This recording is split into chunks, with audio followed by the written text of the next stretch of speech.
Si l'on se fiait uniquement au surnom classique « lézard terrible », on penserait que les dinosaures étaient essentiellement des lézards géants. Mais ce nom est trompeur. Les lézards que nous connaissons aujourd'hui, comme les iguanes, les geckos ou les caméléons, appartiennent à une branche différente de l'arbre de la vie. Ce sont des lépidosauriens. Les dinosaures, en revanche, font partie d'un autre lignage, les archosaures, le même groupe large où se trouvent aussi les crocodiles et les oiseaux.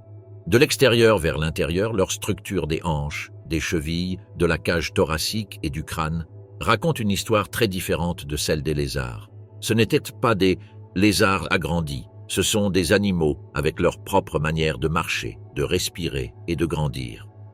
Dans ce monde des dinosaures, l'une des premières distinctions enseignées est celle des hanches.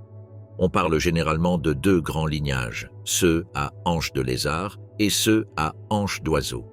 Les premiers sont les saurichiens, les seconds, les ornithichiens.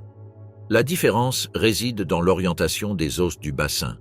Chez les ornithichiens, le pubis pointe vers l'arrière, parallèle à l'ischion, ce qui rappelle superficiellement le bassin des oiseaux modernes. En revanche, chez les saurichiens, le pubis pointe vers l'avant. Cette séparation n'est pas un détail mineur, elle est corrélée à des changements dans la musculature, la posture et la façon de soutenir le corps. L'ironie, c'est qu'en dépit de leur nom, les oiseaux ne descendent pas des dinosaures à hanches d'oiseaux, mais de certains saurichiens théropodes, les carnivores bipèdes. Et c'est là qu'apparaît l'un des faits les plus surprenants de toute cette histoire. Les oiseaux sont des dinosaures. Ils ne sont pas seulement des parents éloignés, ou ce qui est venu après, mais des membres vivants du rameau qui a survécu à la grande extinction. Lorsque nous parlons de dinosaures non aviens, nous faisons référence à tous ces lignages qui ont disparu à la fin du Crétacé. Lorsque nous parlons des oiseaux, nous restons dans le groupe des Dinosauria. C'est pourquoi il est logique d'appeler un moineau ou un condor dinosaure vivant. Ce n'est pas une métaphore poétique, c'est une description technique. Pour savoir qui entre et qui reste en dehors du groupe, la biologie moderne ne se concentre pas seulement sur l'apparence, mais aussi sur la parenté. Aujourd'hui, le genre Dinosauria est souvent défini comme tous les descendants du dernier ancêtre commun, entre un dinosaure non avien comme le Tricératops et les oiseaux actuels. Cet ancêtre est un point de l'arbre généalogique. Si une espèce en descend, c'est un dinosaure. Si sa branche s'est séparée avant, bien qu'elle lui ressemble, elle reste à l'extérieur. Cette définition phylogénétique évite les confusions qui ont rempli pendant des décennies les livres, les jouets et les films. Un bon exemple d'erreur classique sont les grands reptiles marins. La culture populaire parle de dinosaures marins, mais, à ce que l'on sait, il n'y a pas eu de dinosaures 100% marins. Il y a eu des dinosaures semi-aquatiques, liés aux rivières, aux lagunes ou aux côtes, mais aucun qui vivait toute sa vie en mer, naissait, se nourrissait et mourait là, comme le fait une baleine. Les géants que nous imaginons nageant parmi les ammonites, comme les mosasaures, plésiosaures et ichthyosaures, sont d'autres types de reptiles. Le mosasaure, par exemple, est plus proche des lézards et des serpents modernes que de n'importe quel dinosaure terrestre. Dans les airs, quelque chose de similaire se passe. Les ptérosaures, ces incroyables créatures volantes avec des ailes en peau et en membrane, ont coexisté avec les dinosaures, partagé les cieux et les paysages, mais n'étaient pas des dinosaures. Ils forment leur propre branche au sein des archosaures, séparées de celles qui mènent à Dinosauria. Le fait qu'ils aient des ailes ne les rend pas automatiquement des oiseaux ni des dinosaures. Encore une fois, l'apparence visuelle est trompeuse. La classification se décide en regardant l'architecture interne du squelette et la position dans l'arbre évolutif, pas le déguisement extérieur. Si l'on regarde à l'intérieur du genre Dinosauria, on peut simplifier le panorama en 3 grands blocs qui aident à ordonner l'esprit. D'un côté, il y a les théropodes, pour la plupart des carnivores bipèdes. Ici, entre le T-rex, le vélociraptor, et aussi les ancêtres directs des oiseaux. D'un autre côté, il y a les sauropodes et leurs parents, les géants aux cous longs, aux 4 pattes robustes, aux queues étendues et aux têtes relativement petites. Enfin, le groupe des ornithichiens regroupe de nombreux herbivores célèbres, les hadrosauridés avec bec de canard, les cératopsidés avec des cornes et des volants osseux comme les tricératops, les blindés comme les ankylosaurus, les stégosauridés avec des plaques et des épines. Ce qui les sépare n'est pas une seule caractéristique, mais des ensembles de traits dans le crâne, les hanches, les dents et la manière de se nourrir. Une autre caractéristique qui définit les dinosaures est leur manière de se déplacer. Contrairement aux reptiles actuels, qui ont généralement les pattes écartées sur les côtés, de nombreux dinosaures avaient une démarche avec les membres placés sous le corps, comme des colonnes qui soutiennent le poids. Certaines lignées ont évolué vers une locomotion bipède stable. Ils marchaient et couraient sur deux pattes arrière, avec la queue servant de contrepoids. D'autres ont conservé une posture quadrupède robuste. La transition entre l'une et l'autre n'était pas triviale. Passer de quadrupède à bipède, ou inversement, implique une réorganisation de la musculature, du centre de gravité, de la forme de la colonne vertébrale. C'est pourquoi on observe certaines règles évolutives. Il y a des groupes qui se spécialisent dans une forme de marche et à partir de là explorent des variations, mais ne sautent pas librement d'une posture à l'autre. Bien que les oiseaux soient leurs parents les plus évidents et visibles, les dinosaures partagent également des traits profonds avec les crocodiles.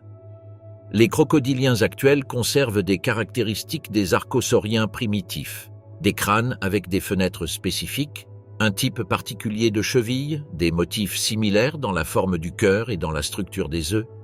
Mais cela ne signifie pas qu'ils sont des cousins directs, simples, ou qu'un dinosaure soit moitié crocodile, moitié oiseau. Ce sont des lignées qui se sont séparées il y a très longtemps et qui ont suivi leur propre chemin, avec des évolutions indépendantes et des stratégies de vie très différentes. Ce qu'elles partagent, ce sont des traces d'une origine commune très ancienne. Au milieu de cette carte claire, il existe encore des erreurs qui viennent de l'iconographie préhistorique. L'une des plus persistantes est cet animal avec une énorme voile sur le dos qui apparaît dans de nombreux ensembles de dinosaures pour enfants, le Dimétrodon. Son problème est double. D'abord, ce n'est pas un dinosaure. Ensuite, il n'a même pas vécu à l'époque des dinosaures. C'est un synapside, membre d'une lignée qui en fait est plus apparentée aux mammifères qu'aux reptiles actuels. Il parcourait la Terre des dizaines de millions d'années avant l'apparition des premiers dinosaures du Trias. La seule chose qui le relie à eux dans la mémoire populaire est qu'il partage l'étiquette floue de l'animal préhistorique à l'apparence étrange. Quand toutes ces pièces se mettent ensemble, l'image devient beaucoup plus nette. Les dinosaures cessent d'être une boîte désordonnée de monstres et deviennent un groupe bien défini. Des archosaures avec une anatomie particulière, divisés en lignées reconnaissables, sans représentants marins purs, avec des oiseaux comme descendants directs et une histoire évolutive qui ne peut pas être résumée par un simple « ce sont de grands reptiles ». C'est cette précision qui permet, à partir de maintenant, de continuer à explorer leurs tailles impossibles, leur temps démesuré et leur vie quotidienne sans se perdre dans les étiquettes. Si nous savons déjà ce qui compte comme dinosaure, le prochain coup de réalité vient avec la taille. Lorsqu'on imagine un dinosaure typique, on voit généralement un géant écrasant des forêts entières. Mais si l'on fait le calcul avec tous les dinosaures connus, la photo change. La masse moyenne est de plusieurs tonnes, de l'ordre d'un petit éléphant africain, mais ce chiffre est brutalement biaisé par quelques colosses à long cou qui propulsent la moyenne vers le haut. La médiane, la valeur qui reste au milieu lorsqu'on classe tous les dinosaures par poids, est bien plus faible, plus proche d'un grand herbivore comme un bison. En d'autres termes, le dinosaure standard n'était pas un gratte-ciel avec une queue, mais un animal robuste, grand selon nos critères, mais loin des monstres des reconstitutions classiques. Cependant, il y a eu de vrais extrêmes. Lorsque les paléontologues recherchent le plus grand géant, ils doivent combiner ambition et prudence. Il existe des ossements isolés qui, extrapolés, donneraient des créatures presque mythiques, mais sans un squelette suffisamment complet, ces estimations sont presque des paris dans le vide. C'est pourquoi on parle souvent d'un géant sûr, quelque chose comme l'Argentinosaurus. De ce titanosaure, on connaît d'énormes vertèbres, des os du bassin et du fémur qui permettent de reconstruire l'animal avec une marge raisonnable. Les meilleures estimations le placent à plus de 30 mètres de longueur et entre 60 et 100 tonnes de masse. Ce n'est pas une fantaisie d'un seul os, c'est un corps entier qui, bien que fragmentaire, a des preuves substantielles derrière. À l'autre extrémité du spectre se trouve le dinosaure le plus petit, si l'on accepte que les oiseaux sont des dinosaures. C'est là qu'entre en scène le colibri-abeille de Cuba, Melissuga elenae. Ce minuscule théropode vivant mesure à peine 5 à 6 cm et pèse environ 2 grammes. Il tient littéralement dans la paume d'une main. C'est un prédateur d'insectes et un buveur de nectar qui bat des ailes si vite qu'il devient presque invisible. Le fait que le même groupe biologique inclut des colosses de 80 tonnes et des créatures pesant moins qu'une pièce de monnaie est l'un des contrastes les plus violents de toute l'histoire de la vie. Les records anatomiques dans le genre Dinosauria sont répartis de manière curieuse. Les griffes les plus longues connues n'appartiennent pas à un prédateur du type Velociraptor, mais à un théropode herbivore au look étrange, le Therizinosaurus, avec des ongles atteignant environ 1 mètre de longueur. Les empreintes les plus grandes dans le registre fossile sont attribuées à des sauropodes qui, en marchant sur les anciens fonds de lagunes, ont laissé des marques de plus d'1 mètre de diamètre dans la boue. Les plus grandes orbites oculaires, en termes absolus, semblent appartenir à de grands herbivores et à certains carnivores, mais si l'on regarde la taille de l'œil par rapport au crâne, les champions sont des théropodes plus petits, avec des yeux démesurément énormes pour détecter des proies ou des prédateurs. Là, on voit que être le plus grand compte parfois moins que d'être le mieux adapté à un créneau très particulier. Dans la catégorie dents, le nom évident est Tyrannosaurus rex. Les dents les plus grandes connues de cet animal pouvaient dépasser 30 cm de longueur si l'on comptabilise la racine, c'est-à-dire à peu près la taille d'une grande banane ou d'une règle scolaire. Mais la partie qui était réellement visible dans la bouche était plus courte et surtout très épaisse. Plus que des lames, ce sont des bananes létales, des dents massives, courbées, avec des bords dentelés capables de supporter une morsure de dizaines de milliers de newtons sans se casser.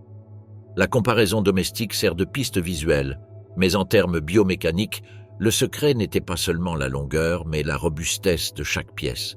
Juste en dessous de ces crocs formidables, un autre sujet de culte apparaissait, les bras ridiculement courts. L'image du T-Rex avec des bras inutiles est tellement célèbre qu'il est difficile de croire qu'ils aient servi à quelque chose. Cependant, l'anatomie raconte une autre histoire.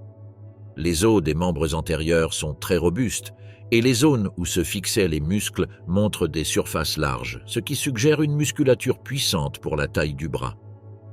À partir de la forme et de la superficie de ces points d'insertion, on peut estimer les forces maximales que les fibres musculaires pouvaient générer. Les calculs indiquent que ces bras, bien que courts, auraient eu suffisamment de force pour saisir violemment une proie proche ou aider l'animal à se relever depuis une position couchée. Ce n'étaient pas des grues multifonctions, mais pas non plus 2 appendices décoratifs. Si l'on se demande quel a été le dinosaure le plus commun, la réponse dépend de l'endroit où l'on regarde. Il existe des espèces qui semblent détenir le record parce que leurs restes s'accumulent en quantité surprenante. Un exemple est le hadrosaure Edmontosaurus, le bec de canard, géant de la fin du Crétacé nord-américain. De cet herbivore, on connaît des squelettes presque complets, des crânes, de la peau fossilisée, des nids, des restes de tous âges et de véritables cimetières avec des dizaines d'individus. Certains paléontologues le décrivent comme la vache de son écosystème, un herbivore qui formait d'énormes troupeaux et constituait la base du menu des prédateurs tels que les T-Rex. Mais ce titre de « le plus commun » est biaisé par notre chance. Il vivait dans des environnements qui se fossilisent bien et dans des endroits où aujourd'hui nous fouillons beaucoup. Il a pu y avoir d'autres dinosaures tout aussi abondants dans des régions moins explorées ou avec des roches moins généreuses pour la préservation. Le record des plumes géantes revient à un autre théropode qui, pendant des années, a été une sorte de bombe conceptuelle, le Eutyrannus wally. Ce prédateur de 9 mètres de long et plus d'1,4 tonnes est documenté par plusieurs squelettes presque complets, où des impressions nettes de plumes filamenteuses de jusqu'à 20 cm de longueur sont préservées. C'est, à ce que l'on sait, le dinosaure avec la plus grande preuve directe de plumes qui ait été trouvée. Son existence montre que le plumage n'était pas une invention exclusive des petits animaux, ni seulement une avant-première du vol. Il pouvait remplir des fonctions d'isolation thermique, d'exhibition ou les deux chez des carnivores de plus d'1 tonne. Cela a aussi ouvert la possibilité que d'autres grands tyrannosauridés, y compris les proches du T-Rex, aient été beaucoup plus duveteux que ce que montrent les maquettes classiques. Une autre question qui fait réfléchir est de savoir combien de T-Rex ont réellement vécu. Une étude récente a combiné des données sur la taille, le métabolisme, la durée de vie et la densité de population pour estimer combien de T-Rex ont réellement vécu. Rex pouvaient exister en même temps et combien ont traversé la Terre au total. Le résultat fut qu'en moyenne, environ 20 000 individus adultes vivaient en même temps dans leur zone de distribution et au cours des environ 2 millions d'années pendant lesquelles l'espèce a existé, environ 2,5 milliards de T-Rex se seraient succédés. De toute cette foule, nous n'avons trouvé qu'une fraction microscopique sous forme de fossiles. Cette donnée sert à dimensionner une autre chose, à quel point il est improbable qu'un corps se fossilise, survive à la géologie et, en plus, soit découvert. Revenant aux tailles extrêmes, il est également facile de tomber dans le piège de penser que tous les sauropodes étaient des montagnes sur pattes. Mais la réalité inclut une catégorie fascinante, les sauropodes nains. En Europe, on connaît des cas comme l'Europasaurus en Allemagne et le Magyarosaurus en Roumanie, des animaux à long cou qui, une fois adultes, atteignaient à peine 5 ou 6 mètres de long et peut-être autour d'une tonne de masse, quelque chose de comparable à une grosse vache, pas à un gratte-ciel. Leur petite taille semble être un cas de nanisme insulaire, des populations isolées sur des îles avec des ressources limitées où l'évolution pousse à réduire la taille du corps parce que maintenir un géant devient trop coûteux énergétiquement. Ces sauropodes miniatures montrent que le groupe n'était pas condamné à être énorme. La taille faisait partie d'une stratégie écologique, pas d'une loi obligatoire. Si quelqu'un disait que les dinosaures ont vécu à la préhistoire et que c'est tout, il manquerait presque toute la blague. Leur histoire s'inscrit dans un immense parapluie appelé le Mésozoïque, qui va d'environ 252 à 66 millions d'années et qui se divise en 3 actes gigantesques, le Trias, le Jurassique et le Crétacé.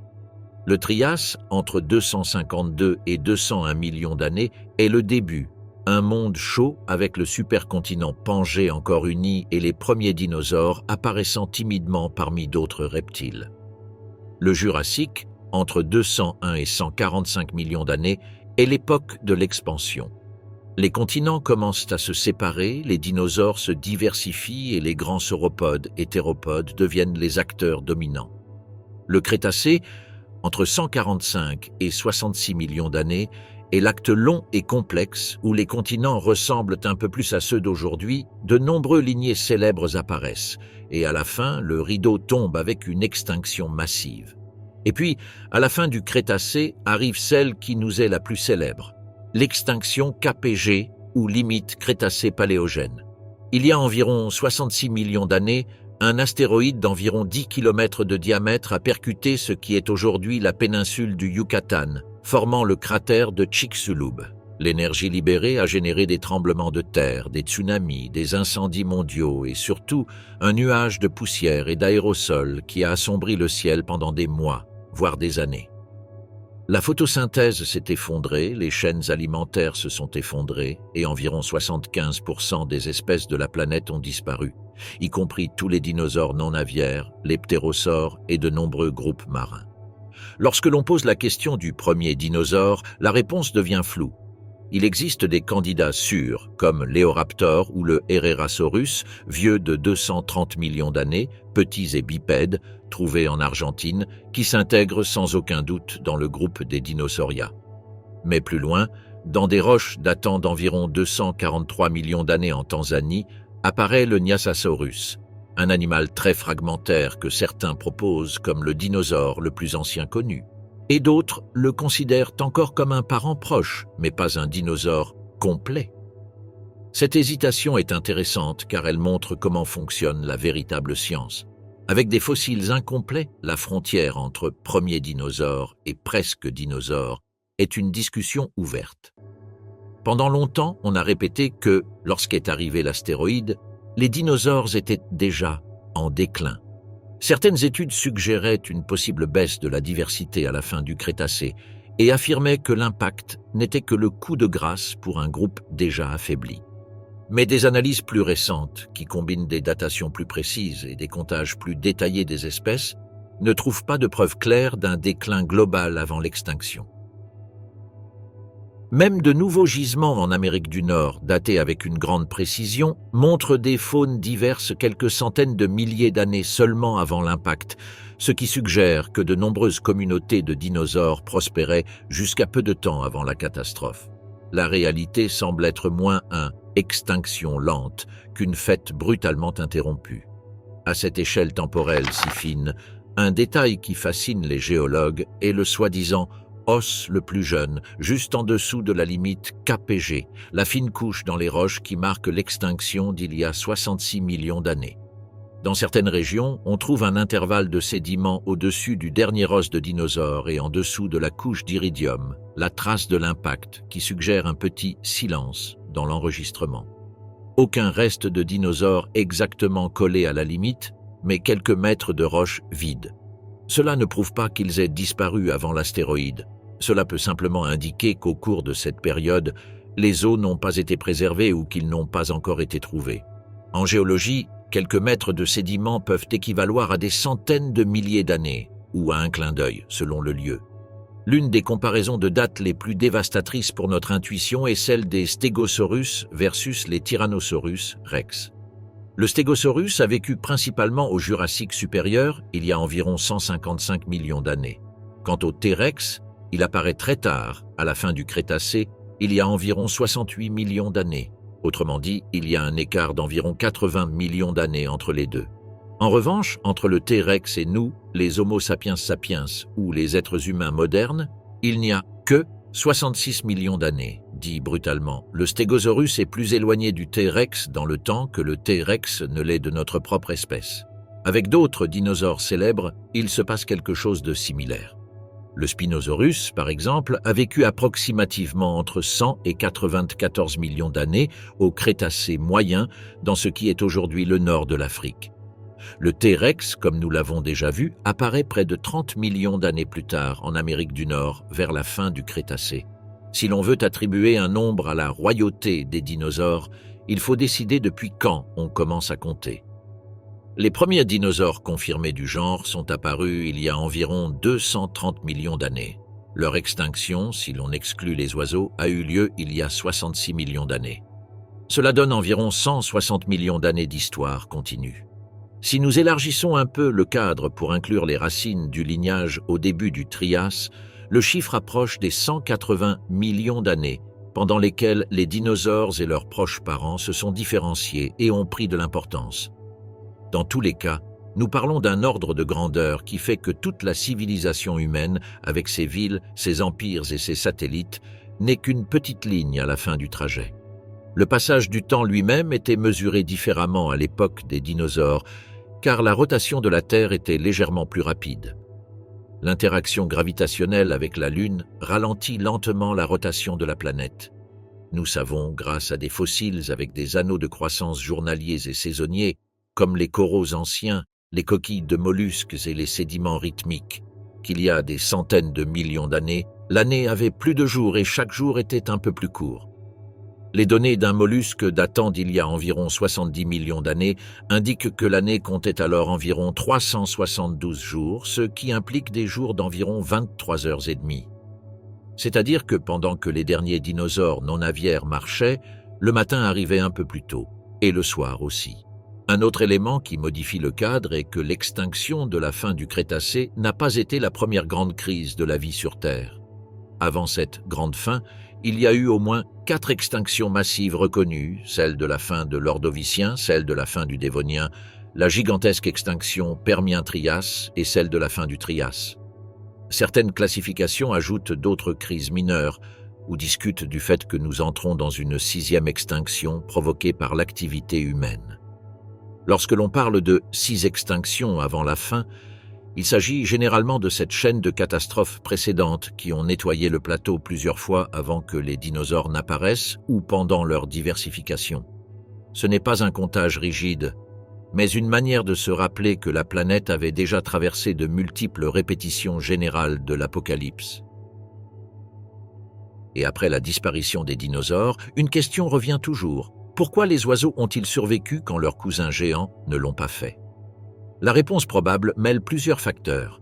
De nombreux oiseaux étaient petits, pouvaient se réfugier, Certains se nourrissaient de graines dures qui résistent à de longues périodes d'obscurité, et ils pouvaient exploiter des niches différentes dans un monde dévasté. D'autres groupes, comme les crocodiles, ont survécu grâce à des modes de vie semi-aquatiques et un métabolisme plus flexible. En revanche, pour les grands dinosaures terrestres, l'impact a été littéralement terminal. Le résultat, paradoxal, est que la fin du règne des dinosaures a ouvert la voie à la radiation des mammifères, tandis que leurs descendants emplumés continuaient, discrètement, à voler au-dessus de nos têtes. Pendant des décennies, l'oviraptor a porté l'un des pires noms de la paléontologie, voleur d'œufs. Il a été baptisé ainsi parce que le premier spécimen a été trouvé sur un nid que l'on pensait appartenir à un autre dinosaure, comme s'il avait été surpris en train de voler un œuf. Des années plus tard, de nouveaux fossiles sont apparus dans la même posture, mais cette fois, les œufs ont pu être clairement associés aux oviraptoridés. L'image a changé du tout au tout, ce n'était pas un voleur, c'était un adulte incubant sa propre ponte, les bras tendus comme des ailes, couvrant le nid. Le méchant est devenu l'un des premiers exemples solides de soins parental de type aviaire chez les dinosaures non aviens. Les nids eux-mêmes racontent une histoire de diversité. Tous les œufs de dinosaures n'étaient pas identiques, certains sont presque sphériques, d'autres allongés et ovales, certains disposés en anneaux, d'autres en monticules. Cette variété de formes n'est pas un caprice, elle reflète différentes stratégies reproductives. Les œufs plus sphériques peuvent mieux supporter le poids du substrat ou de l'adulte lors de l'incubation, tandis que ceux plus allongés semblent s'organiser en couches ou en groupes plus compacts à l'intérieur du nid. Chez de nombreux oviraptoridés, par exemple, les œufs sont disposés en couronne double ou triple, comme si chaque ponte suivait un modèle ordonné autour du centre du nid. Si l'on regarde les petites créatures, un autre concept clé apparaît, celui des animaux précociaux. Plutôt que de naître complètement sans défense comme un bébé humain, de nombreuses petites créatures de dinosaures semblent être sorties de l'œuf déjà capables de se déplacer seules. Dans certains nids, des squelettes de jeunes très jeunes ont été trouvés, avec des proportions de jambes et une ossification qui suggère qu'ils pouvaient marcher peu de temps après leur naissance. Cela ne signifie pas qu'ils étaient totalement indépendants. Ils pouvaient suivre les adultes, apprendre des itinéraires ou participer à des troupeaux.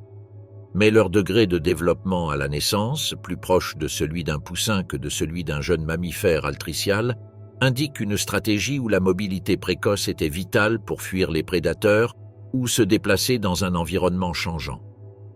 Pour reconstruire ces histoires de vie, les paléontologues utilisent un truc caché dans les os, les lignes de croissance. Vue au microscope, la section d'un os long montre des anneaux quelque peu comparables à ceux d'un arbre. Chez de nombreux animaux, des périodes de croissance rapide alternent avec des phases plus lentes liées aux saisons sèches, froides ou avec moins de nourriture. Chaque cycle laisse une marque. En comptant ces lignes d'arrêt ou de ralentissement de la croissance, on peut estimer l'âge d'un individu au moment de sa mort. Ainsi, il a été observé que certains théropodes atteignaient la maturité en un peu plus d'une décennie, tandis que certains sauropodes accumulaient des anneaux pendant bien plus de décennies. De là, on passe à la question inévitable. Combien de temps pouvaient vivre les géants? Les études d'histologie osseuse suggèrent que certains sauropodes pouvaient atteindre des âges potentiellement très élevés. Chez les grands spécimens, plusieurs dizaines de lignes de croissance ont été comptées avant que le tissu ne devienne tellement remodelé qu'il est difficile de les suivre. En extrapolant les rythmes de croissance et en les comparant avec des animaux actuels de grande taille, on a proposé que certains sauropodes auraient pu frôler ou même dépasser les 70 ou 80 ans, peut-être en atteignant un siècle de vie dans des cas extrêmes.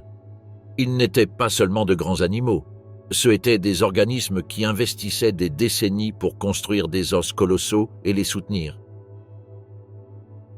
Mais tout cela, nous le connaissons à partir d'un enregistrement fossile ridiculement incomplet. On estime que ce que nous voyons conservé représente bien moins de 1% de tous les dinosaures qui ont un jour existé. La grande majorité des corps se sont décomposés sans laisser de traces, ont été détruits par l'érosion ou sont restés enterrés dans des roches inaccessibles. Cela a des conséquences directes. Cela peut créer l'illusion que certaines espèces étaient extrêmement rares alors qu'elles habitaient des zones qui se fossilisent à peine, ou faire apparaître des vides temporaires qui sont plus des trous de préservation que de véritables disparitions. Chaque nouvelle découverte majeure a tendance à ajouter des espèces et des comportements que nous n'avions même pas imaginés. Les régimes alimentaires brisent aussi les schémas. Nous avons toujours pensé que les herbivores mangeaient des feuilles et que les carnivores arrachaient de la viande. Mais il existe des cas étranges. Certains hadrosauridés montrent des restes de bois pourris et de matière végétale en décomposition dans leur contenu intestinal fossile. Une explication possible est qu'ils cherchaient des champignons, des larves ou des nutriments concentrés dans ces troncs en décomposition, un peu comme un ours qui éventre un tronc. Une autre est que l'obtention de minéraux et de composés végétaux dans divers états de dégradation les aidait à mieux digérer leur nourriture habituelle. Ces détails dépeignent les hadrosauridés moins comme des vaches mangeuses d'herbes et plus comme des fourrageurs polyvalents capables de tirer parti de ce que leur environnement leur offrait. Comment savons-nous vraiment ce qu'ils mangeaient? La réponse vient de plusieurs indices qui se combinent. D'un côté, il y a le contenu intestinal fossile, ou les coprolites, des excréments pétrifiés dans lesquels des fragments d'os, de plantes, de graines, voire des épines, ont été préservés. D'un autre côté, l'usure dentaire, au microscope, on étudie les microstries et les motifs d'abrasion à la surface des dents qui changent selon que l'on broie des feuilles tendres, des branches avec du silicium ou de la viande. De plus, la forme même des dents, aiguisées et courbes, en forme de feuilles avec des batteries de molaires, oriente le diagnostic. Lorsque toutes ces lignes de preuve pointent dans la même direction, on peut parler avec une assez grande confiance du régime alimentaire d'un groupe particulier. Un autre grand morceau du puzzle est le métabolisme. Pendant des années, on a discuté pour savoir si les dinosaures étaient à sang froid, comme les reptiles actuels, ou à sang chaud, comme les oiseaux et les mammifères. Aujourd'hui, l'image est plus nuancée. La structure des os, la croissance rapide, la présence de plumes chez de nombreux groupes et le mode de vie actif de nombreux théropodes pointent vers des métabolismes relativement élevés, du moins pour une partie du groupe des Dinosauria. Certaines études sur les isotopes des fossiles suggèrent des températures corporelles plus stables que celles d'un reptile ectotherme typique. Il est probable qu'il y ait eu une gamme, des dinosaures avec des physiologies intermédiaires, capables de maintenir un niveau d'activité élevé tout en profitant de régulations thermiques comportementales comme chercher de l'ombre, s'orienter vers le soleil ou changer de hauteur dans la colonne d'air. La vitesse se déduit également par un mélange de biomécanique et de bon sens. À partir de la longueur des pattes, de la proportion entre les os de la cuisse et de la jambe, et des empreintes fossiles, on peut estimer des plages de vitesse de marche et de course. Les théropodes moyens et certains ornithopodes semblent avoir été des coureurs efficaces, tandis qu'un gigantesque sauropode aurait eu du mal à atteindre de grandes vitesses sans risquer son intégrité structurelle. Compte tenu de sa taille, il suffisait de marcher à bons pas pour être pratiquement imparable. Enfin, il y a tout ce qui concerne la vie en groupe. Il y a de plus en plus d'indications que de nombreux dinosaures étaient sociaux. Des ensembles de traces parallèles ont été trouvés, suggérant des troupeaux d'hadrosauriens se déplaçant dans la même direction, des groupes de jeunes sauropodes qui semblent avoir voyagé ensemble, et des piles de nids regroupés dans des colonies de reproduction où plusieurs femelles déposaient des œufs dans la même zone, comme le font aujourd'hui de nombreux oiseaux marins. Dans certains sites, des squelettes d'individus jeunes et adultes sont mélangés, ce qui invite à penser à des structures familiales complexes. Des parents qui s'occupent des petits, des troupeaux qui protègent les jeunes au centre du groupe, des migrations massives suivant des cycles saisonniers. À travers ces indices, les dinosaures cessent d'être des silhouettes isolées et deviennent des animaux avec des sociétés, des stratégies et des comportements aussi riches que ceux de nombreux vertébrés modernes. Pendant des années, l'idée a circulé que le T-Rex avait une mauvaise vue, qu'il dépendait davantage de l'odorat et que si tu restais immobile, tu devenais invisible pour lui. Cette image vient en partie du cinéma, pas de l'anatomie. Lorsque l'on reconstruit la position des orbites dans le crâne et que l'on calcule à quel point les champs visuels de chaque œil se chevauchaient, une autre histoire apparaît. Les yeux du T-Rex regardaient vers l'avant avec un bon chevauchement, ce qui lui donnait une vision binoculaire et une excellente perception de la profondeur. Des études qui modélisent son champ visuel suggèrent que son champ binoculaire pouvait rivaliser ou même surpasser celui de nombreux oiseaux de proie modernes. Cet animal ne se contentait pas de te voir bouger, Il pouvait calculer les distances et les tailles avec une précision qui faisait de lui un chasseur visuellement très compétent. Si nous passons de l'œil à l'oreille, nous découvrons que certains dinosaures ont développé une audition tellement spécialisée que nous les comparons inévitablement aux hiboux. Chez certains petits théropodes, comme les troodontidés, une asymétrie a été décrite dans la position des oreilles, l'une légèrement plus haute que l'autre, comme cela se produit chez plusieurs espèces de hiboux modernes. Cette asymétrie permet de détecter des différences minuscules dans le temps et l'intensité avec lesquelles le son atteint chaque oreille, ce qui est crucial pour localiser des proies dans l'obscurité. D'autres dinosaures, comme le petit Shuvuya deserti, montrent des cochlées et des structures de l'oreille interne extrêmement allongées, associées à une sensibilité auditive exceptionnelle. Ajouté à de grands yeux adaptés à la faible luminosité, le résultat est un chasseur nocturne qui combine la vue et l'ouïe d'une manière très similaire aux oiseaux de proie qui volent au-dessus de nos champs aujourd'hui. Une grande partie de ce que nous savons sur le cerveau et les sens des dinosaures ne provient pas de cerveaux fossilisés, qui se conservent rarement, mais des moulages naturels ou numériques des cavités crâniennes, appelées endocastes. Grâce à la tomographie informatique, on remplit virtuellement l'espace où se trouvait le cerveau et on reconstruit sa forme approximative. C'est ainsi que l'on a identifié de gros bulbes olfactifs chez les tyrannosaures, des zones du cervelet et de l'oreille interne liées à l'équilibre et à la coordination des mouvements rapides et des proportions générales du cerveau qui permettent des comparaisons avec les oiseaux et les reptiles actuels. Il ne s'agit pas de lire directement l'intelligence dans la pierre, mais de voir quels sens étaient relativement plus développés, qui dépendaient davantage de la vue, de l'odorat ou de l'ouïe pour survivre. L'odorat, en particulier, a été au centre de débats animés. Pendant un temps, on a utilisé la grande taille des bulbes olfactifs chez le T-Rex pour argumenter qu'il était peut-être plus charognard que chasseur, comme si un bon odorat impliquait nécessairement chercher des cadavres. Des études plus récentes nuancent cette idée. De nombreux prédateurs actifs actuels, tels que les loups, les grands félins et les rapaces, combinent chasse et charognage et ont besoin d'un odorat fin à la fois pour suivre des traces et pour localiser des proies blessées ou des restes récents. Des analyses comparatives de la relation entre la taille du bulbe olfactif et celle du reste du cerveau chez de nombreux dinosaures et oiseaux suggèrent que les tyrannosaures étaient parmi les meilleurs détecteurs de leur monde. Cela les aurait aidés à trouver de la nourriture de tout type, vivante ou morte. Si nous passons à la locomotion, il y a une autre curiosité frappante. Dans le monde des dinosaures, il n'y a pas eu de lion quadrupède. Autrement dit, il n'y a pas eu de grands prédateurs terrestres marchant sur 4 pattes comme les grands félins actuels. Les carnivores dominants du groupe étaient bipèdes. Ils se déplaçaient sur leurs pattes arrière, tandis que les pattes avant étaient libérées pour saisir, déchirer, creuser ou devenir des structures réduites. Cela a à voir avec l'origine même des dinosaures, qui commencent avec des formes légères, érigées, où le poids est supporté par les membres postérieurs.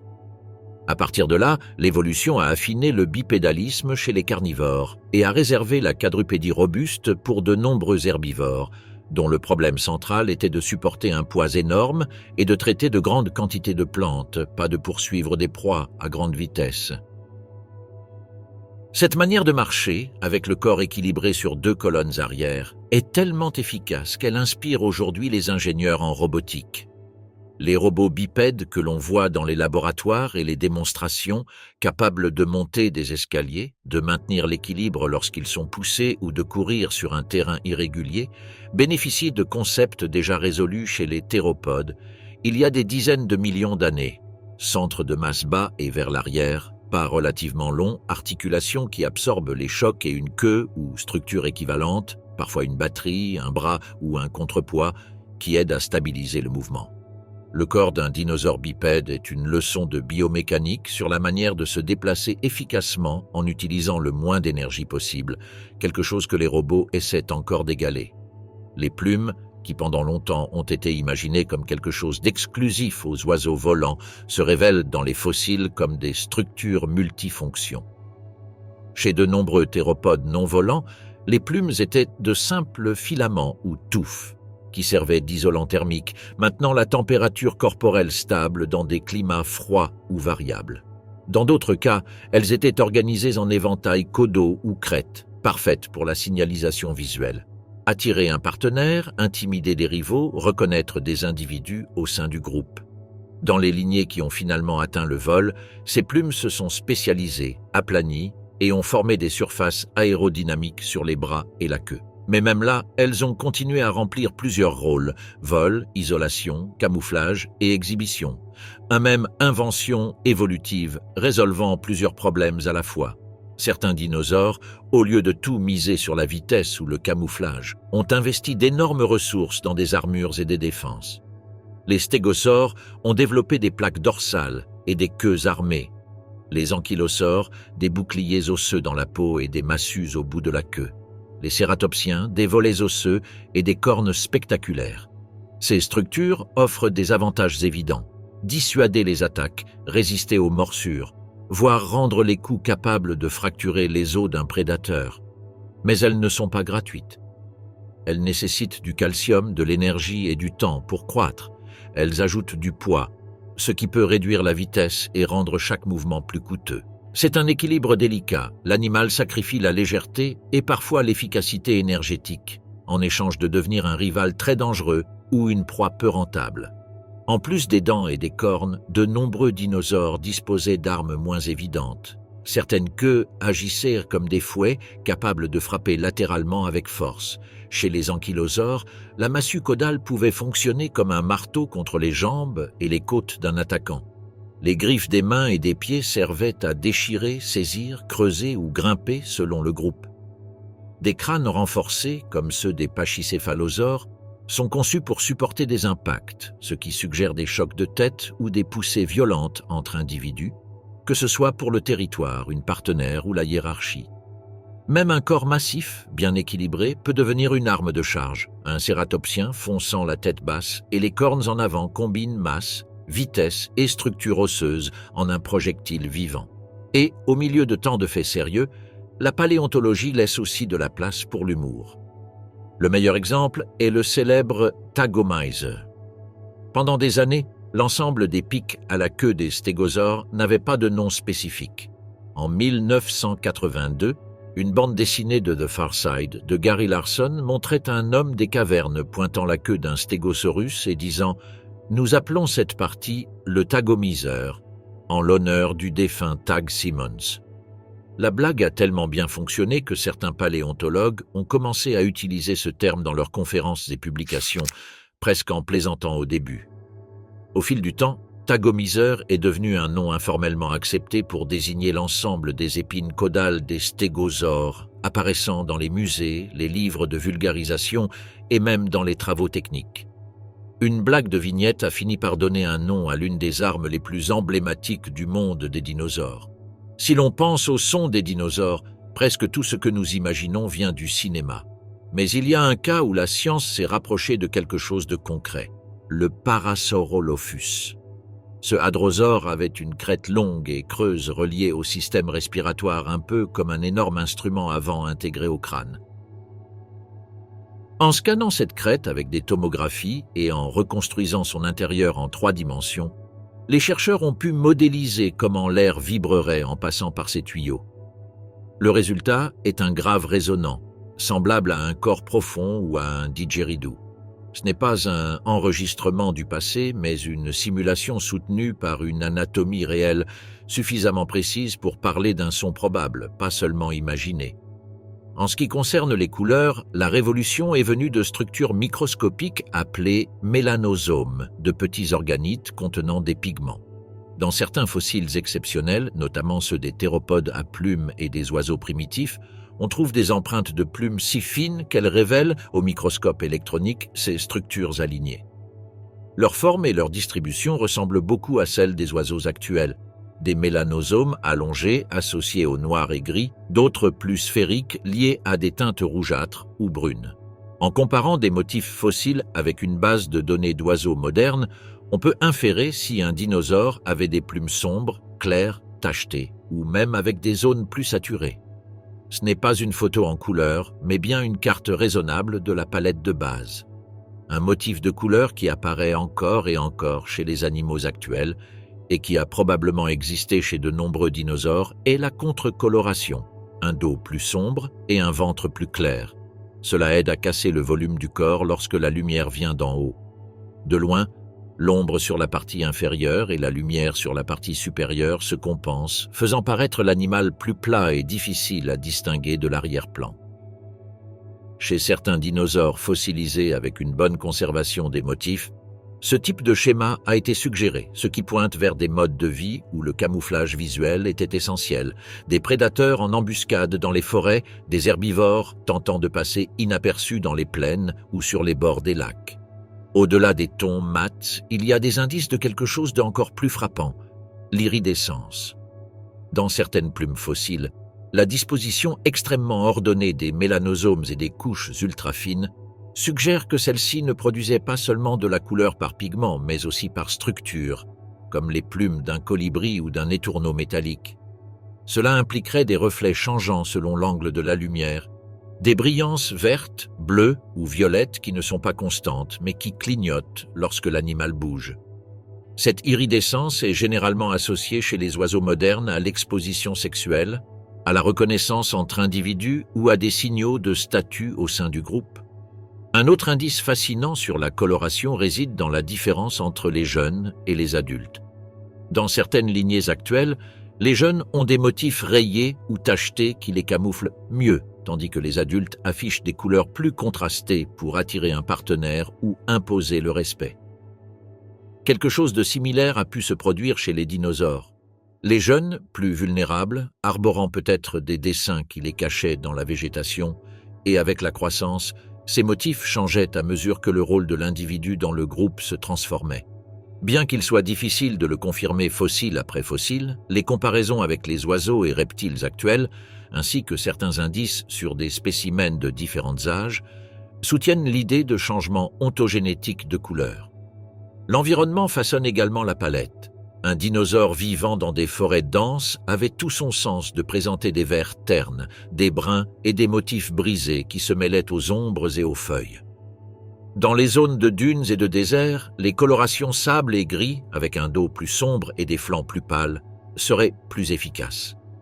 Dans les plaines ouvertes, avec des herbes hautes et un ciel vaste, peut-être que des tons plus uniformes dominaient. Dans les régions côtières ou proches des plans d'eau, les motifs mouchetés ou rayés pouvaient rompre la silhouette contre les reflets et les roseaux. Nous ne pouvons pas peindre chaque espèce en détail, mais nous pouvons déduire quel type de camouflage étaient les plus plausibles en fonction de l'habitat et du mode de vie. Les crêtes, cornes et décorations osseuses que de nombreux dinosaures arboraient ont également pu être accompagnées de couleurs vives. Chez de nombreux oiseaux modernes, les zones de peau nue, les becs ou les crêtes cornéennes présentent des rouges, jaunes ou bleus très saturés qui fonctionnent comme des signaux. Je suis en bonne santé, je suis adulte, je suis de cette espèce et non d'une autre. Chez les dinosaures, ces structures proéminentes, qu'il s'agisse des crêtes des hadrosauriens, des cornes des cératopsiens ou des plaques des stégosauriens, sont des candidates naturelles pour la signalisation sexuelle ou sociale. Elles pouvaient aider à distinguer les membres d'un groupe, attirer un partenaire ou intimider des rivaux sans avoir besoin d'en venir au combat physique. La forme de l'ornement marquait l'espèce. La couleur et la taille, probablement, la condition individuelle. En ce qui concerne le son, la réalité a certainement été bien moins bruyante que dans les films. Les rugissements de dinosaures que nous reconnaissons dans les films sont des mélanges de lions, tigres, éléphants, crocodiles et même de moteurs modifiés. Il n'y a aucune raison de penser qu'un T-Rex aurait exactement sonné comme ça. En nous basant sur les parents vivants, il est plus probable que de nombreux dinosaures émettaient une gamme de sons plus proche de ceux des grands oiseaux et des crocodiles. Grognements graves, soufflements, sifflements, trompettes, appels répétitifs. Certains auraient eu des résonateurs internes, comme des sacs d'air ou des chambres dans le crâne, qui amplifiaient des notes basses que l'on ressentait autant qu'on les entendait. L'image d'un cri unique et théâtral est probablement bien éloignée de la réalité quotidienne. Outre la voix, il existait une communication non verbale. Un dinosaure pouvait se faire entendre en frappant le sol avec ses pattes ou sa queue, produisant des vibrations qui se propageaient dans le terrain. Les queues rigides pouvaient claquer dans l'air comme des fouets, générant des sons secs qui servaient d'avertissement. La simple charge d'un troupeau courant est un message clair pour quiconque se trouve à proximité. Les postures parlent aussi. Lever la tête, hérisser les plumes ou les structures dermiques, ouvrir les ailes ou dilater le cou sont des signaux que l'on voit aujourd'hui chez les oiseaux, reptiles et mammifères. Il n'y a aucune raison de penser que les dinosaures n'aient pas développé des répertoires similaires de gestes et de positions corporelles pour indiquer une menace, une soumission, une parade nuptiale ou une alerte. Malgré tous ces progrès, il est important de délimiter les frontières de ce que nous pouvons savoir. La paléobiologie sensorielle travaille avec des restes fossiles et cela signifie qu'il y a des informations qui ne se conservent tout simplement pas. Timbres exacts de la voix, combinaisons fines de couleurs irisées, nuances de motifs que la roche n'a pas conservées. Nous pouvons reconstruire des plages de fréquences probables, des modèles acoustiques, des cartes de pigmentation de base, mais nous ne pouvons pas écouter un enregistrement réel ni voir l'animal éclairé par le soleil de son époque. Nous ignorons aussi une grande partie du contexte social dans lequel ces sens étaient utilisés, ce que signifiait exactement un appel particulier, quel geste déclenchait un conflit, quel motif de plume désignait un leader ou une progéniture. Et pourtant, même avec ces limitations, ce que nous avons récupéré suffit déjà à déconstruire l'image des dinosaures comme des bêtes muettes et monochromes. Aujourd'hui, nous les voyons, même si c'est avec des yeux imaginaires, comme des animaux qui remplissaient leur monde de sons graves, de trompettes, de coups et de signaux visuels, qui changeaient de couleur tout au long de leur vie, qui utilisaient des plumes et des ornements non seulement pour survivre, mais aussi pour communiquer. Tout le reste, ce que nous ne pourrons jamais savoir totalement, est précisément ce qui maintient vivant le mystère. Pendant presque toute la période mésozoïque, la Terre vivait dans un état de serre, avec des niveaux de CO2 beaucoup plus élevés que ceux actuels et sans calotte polaire permanente. Il n'y avait ni Groenland blanc, ni Antarctique enfoui sous des kilomètres de glace, à la place des mers plus chaudes, des côtes inondées et des forêts s'étendant jusqu'à des latitudes que nous associons aujourd'hui aux toundras glacées. À la fin du Crétacé, il y avait même des forêts tempérées dans l'Arctique et l'Antarctique, avec des arbres qui poussaient sous des hivers longs mais sans températures glaciales extrêmes. Ces dinosaures n'étaient pas confinés à des zones tropicales. Des restes ont été trouvés sur tous les continents, y compris l'Antarctique actuelle. Dans les montagnes transantarctiques, on a exhumé Cryolophosaurus, un grand théropode du Jurassique inférieur qui vivait à des latitudes élevées, dans un environnement froid mais non gelé, quelque chose de similaire à une forêt humide du sud du Chili moderne. Plus au nord du cercle polaire, on connaît également des hadrosaures, petits herbivores et autres théropodes, ce qui indique que les dinosaures supportaient de longs hivers, avec de nombreuses heures d'obscurité, et prospérèrent malgré tout dans ces régions. L'Antarctique lui-même a joué un rôle de pont. Au Crétacé, les fragments de l'ancien supercontinent Gondwana n'étaient pas encore totalement séparés. L'Australie, l'Antarctique et l'Amérique du Sud ont maintenu des connexions terrestres ou des archipels très proches pendant une grande partie de cette période, permettant aux animaux et aux plantes de traverser d'un côté à l'autre. La découverte d'un crâne de sauropode en Australie, ressemblant fortement à des formes sud-américaines, suggère précisément cela. Que des dinosaures similaires pouvaient se déplacer à travers une Antarctique libre de glace, traversant des forêts et des plaines froides mais habitables, avant que les océans profonds n'isolent définitivement les continents. Vu depuis le sol, le Mésozoïque n'était pas un décor uniforme. Il y avait de grands déserts intérieurs au Trias, au cœur de la Pangée, où la distance à la mer rendait le climat extrêmement sec et avec de grandes variations de température. Avec l'avancée du Jurassique et du Crétacé, l'élévation du niveau de la mer inonda de nombreuses zones côtières et créa des mers intérieures, tandis que les continents se fragmentaient. Le résultat fut un mosaïque, des forêts de conifères et de ginkgo, des plaines alluviales traversées par des rivières, des marécages, des deltas côtiers et oui, aussi des régions arides avec des dunes et une végétation rare. Aux latitudes élevées, des forêts adaptées à des mois de lumière continue en été et à de longs crépuscules hivernaux. La végétation dominante était également différente. Sur terre ferme, les conifères, les plantes de type cicadale et les fougères régnaient, tandis que les fleurs, les angiospermes, sont apparues et se sont étendues seulement pendant le Crétacé. Les herbes telles que nous les comprenons aujourd'hui sont arrivées tardivement. Les fossiles de graminées n'apparaissent qu'au début et au milieu du Crétacé, principalement sous forme de fragments microscopiques de phytolithes et de pollen. Des restes d'herbes ont même été trouvés dans des coprolites de dinosaures du Crétacé supérieur en Inde, ce qui indique que certaines espèces broutaient déjà ou grignotaient des herbes primitives peu avant la grande extinction. Pendant ce temps, dans les océans, une autre histoire se déroulait, avec des monstres marins qui n'étaient pas des dinosaures. La mer mésozoïque était dominée par des groupes de reptiles spécialisés tels que les ichthyosaures, ressemblant à des dauphins, les plésiosaures à long cou et les mosasaures, des parents gigantesques des lézards, ainsi que des tortues marines, des crocodiliens aquatiques et une myriade de poissons et d'ammonites. Ces créatures respiraient de l'air, mettaient bas des petits ou pondaient des œufs et beaucoup passaient toute leur vie en mer. Elles étaient les grands prédateurs océaniques de leur époque, occupant des niveaux trophiques comparables à ceux des requins, des orques et des cachalots actuels, mais sans partager un seul ancêtre dinosaurien direct. Sur Terre, les chaînes trophiques avaient une structure classique mais poussée à l'extrême, à la base des plantes qui remplissaient le paysage, des fougères et des forêts de conifères jusqu'aux premières prairies mixtes avec des angiospermes. Au-dessus d'elles, des herbivores de toute taille, des petits ornithopodes aux gigantesques sauropodes qui arrachaient les feuilles des cimes les plus hautes. Au-dessus, des prédateurs apex comme de grands théropodes qui chassaient seuls ou en groupe, accompagnés d'une armée de charognards et d'opportunistes, y compris d'autres dinosaures plus petits, des mammifères et des reptiles qui profitaient de tout cadavre. Dans les mers, c'était similaire. Poissons, invertébrés et plancton à la base, reptiles marins et grands poissons prédateurs au sommet, avec des squales et d'autres charognards nettoyant ce qui restait. Le climat n'était pas statique. Il y avait des saisons, des tempêtes et des incendies. Comment le sait-on?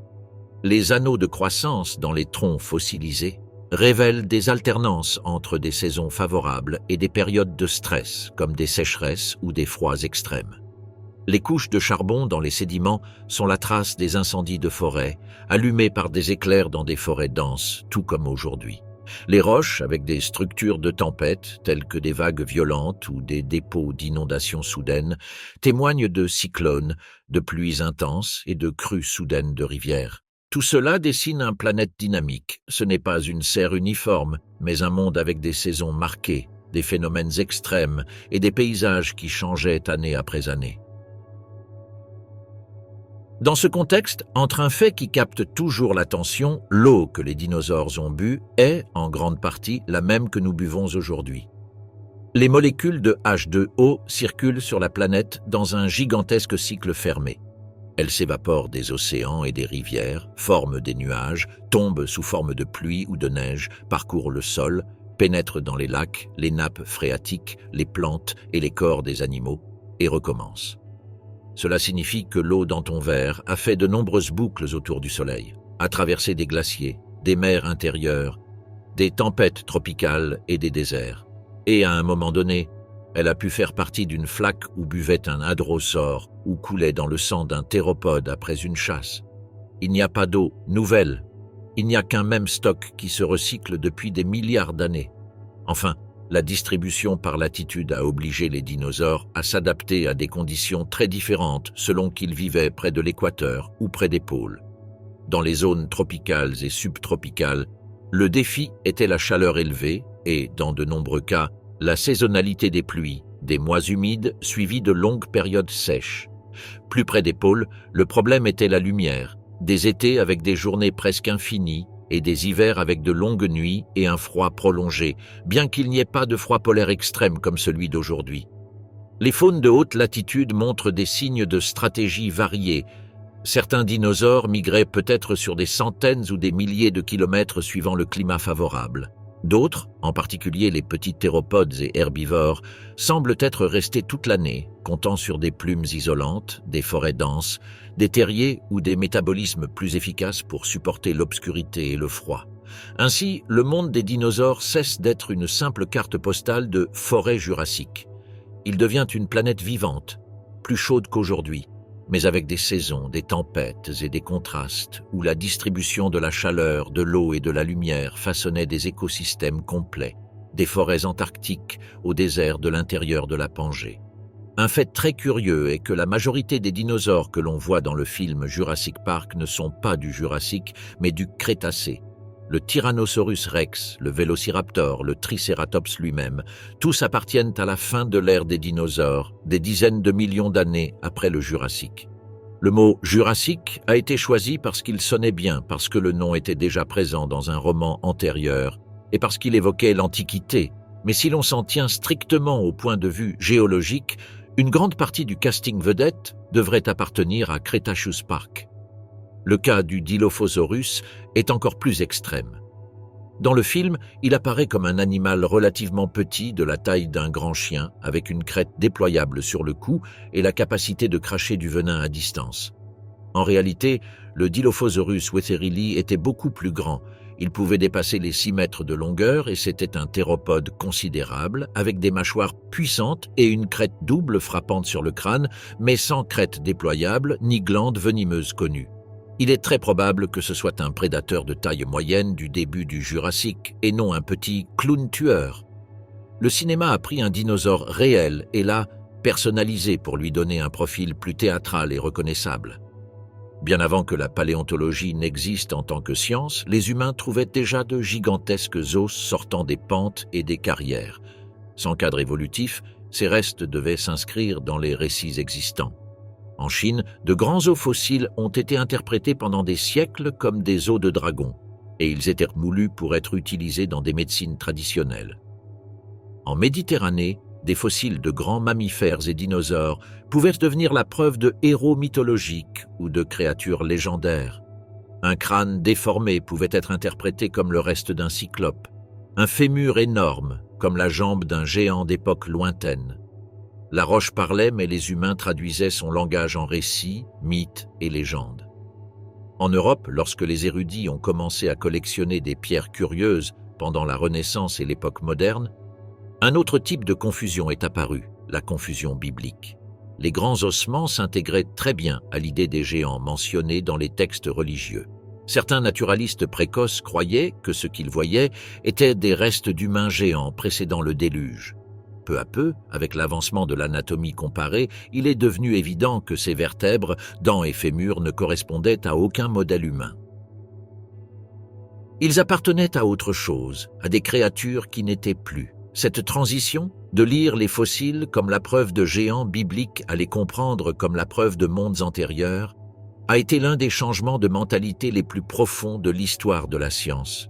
Le registre fossile, en outre, n'est pas seulement victime du temps, il l'est aussi des humains.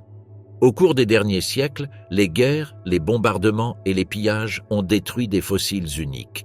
Les musées européens ont subi des pertes énormes pendant la Seconde Guerre mondiale.